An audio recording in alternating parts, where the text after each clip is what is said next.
They walked me out of the building I built with a guard who wouldn't meet my eyes. And that was only 6 weeks ago, though it already feels like it happened to a different woman entirely. If we're being honest, and honestly, what else is left?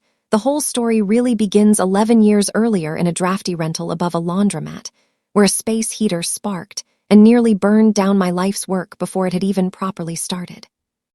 Back then, I was Naomi Reyes, hunched over a second-hand laptop at 2 in the morning, tweaking the fraud detection model that would eventually become Northlight, while a pot of instant noodles went cold beside me because I'd forgotten it existed. The laundromat below hummed through the floorboards like a heartbeat, and the wallpaper peeled in long, curling strips. But none of that mattered once the model finally clicked into place and caught its first fraudulent transaction pattern with eerie, beautiful precision. Within 2 years, my apartment had become an unofficial office crammed with folding tables and second-hand monitors. And somehow, through sheer stubbornness and a small mountain of instant coffee, Northlight caught the attention of a mid-tier investment firm called Halberd Group. They arrived with soft voices and glossy folders, promising resources, mentorship, and the freedom to keep building exactly what I'd envisioned. So I agreed to sell the company for the price of $1, structured with an ironclad buyback clause tucked into Exhibit F that let me repurchase it for that same dollar if I was ever terminated without cause. My attorney, a sharp, unshakable woman named Priyanka Oduya, read that clause twice and asked if I really believed they'd forget it was there, and I told her they wouldn't even notice it, because people who skim spreadsheets rarely read footnotes written by someone smarter than their assumptions.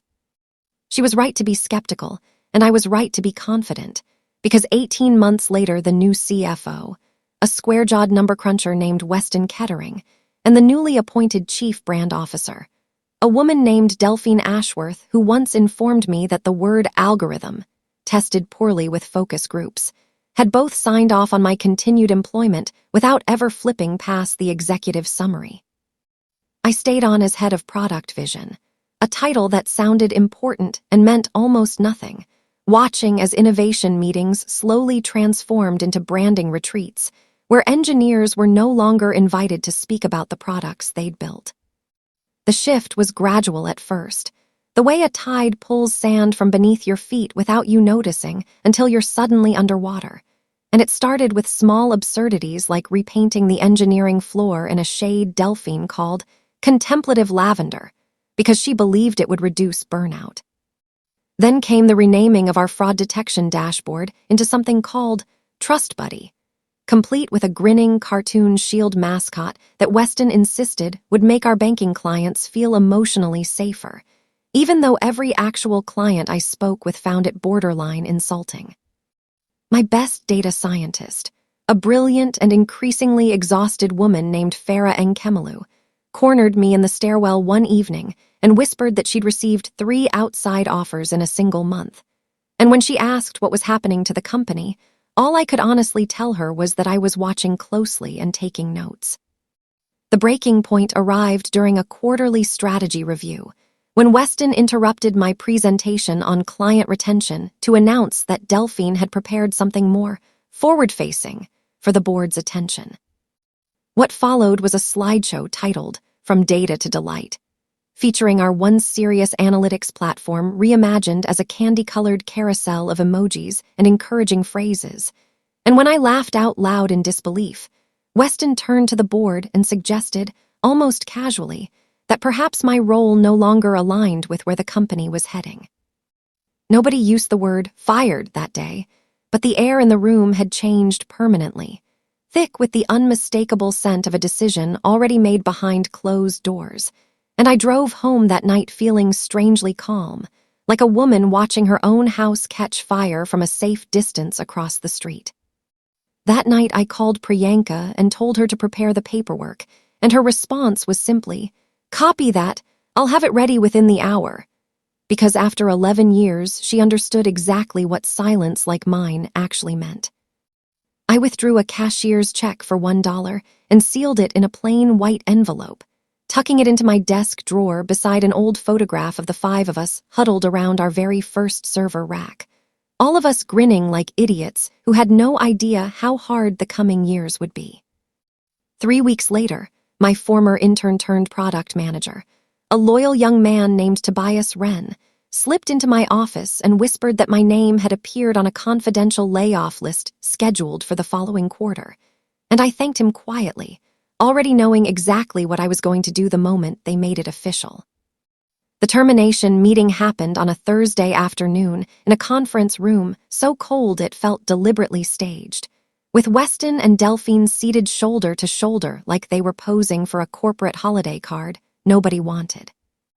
Delphine offered soft, rehearsed condolences about honoring my legacy, while sliding across a severance packet complete with a pre-written LinkedIn announcement and suggested hashtags.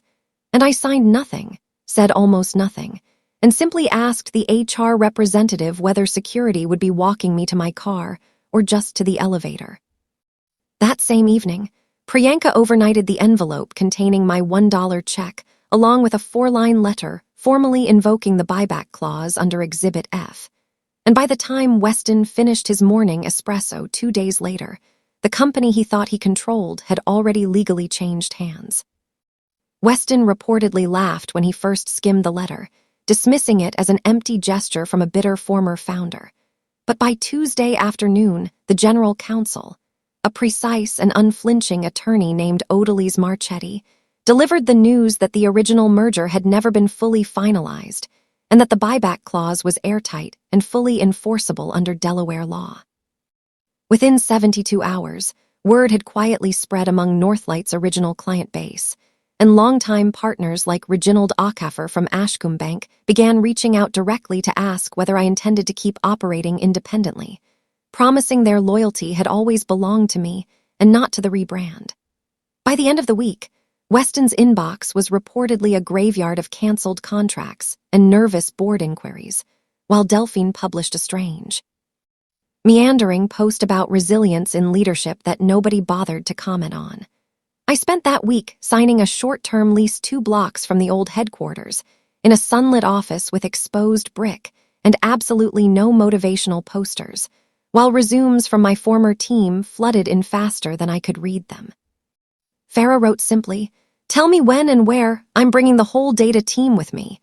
And Tobias arrived on the very first day carrying a box of pastries and an old whiteboard we affectionately nicknamed Second Chances, already covered in his handwriting outlining our relaunch roadmap. Within a month, 3 of our original enterprise clients pooled together an emergency bridge round to help us rebuild properly, and a tech journalist named Priscilla Wynn published a piece titled "The Dollar That Took Down an Empire," which spread through industry circles faster than any press release Delphine's team had ever crafted. Months later, I found myself standing backstage at a fintech conference after being unexpectedly bumped up to deliver the closing keynote when the scheduled speaker canceled at the last minute. And as the lights dimmed and my name appeared on the enormous screen behind me, I felt something settle firmly into place inside my chest. I told the audience about the space heater, the instant noodles, the peeling wallpaper, and the moment a grinning cartoon shield nearly buried everything I'd built. And when I finally pulled out a small framed copy of that $1 check, the entire auditorium went completely silent before erupting into applause. As I stepped off that stage, my phone buzzed with a message from Priyanka reading simply, "Final resignation just came through. It's officially over." And I smiled the kind of smile that only comes from watching patience and preparation finally pay off in full. If this story pulled you in the way it pulled me through writing it, please subscribe to our channel and share this video with your friends and family.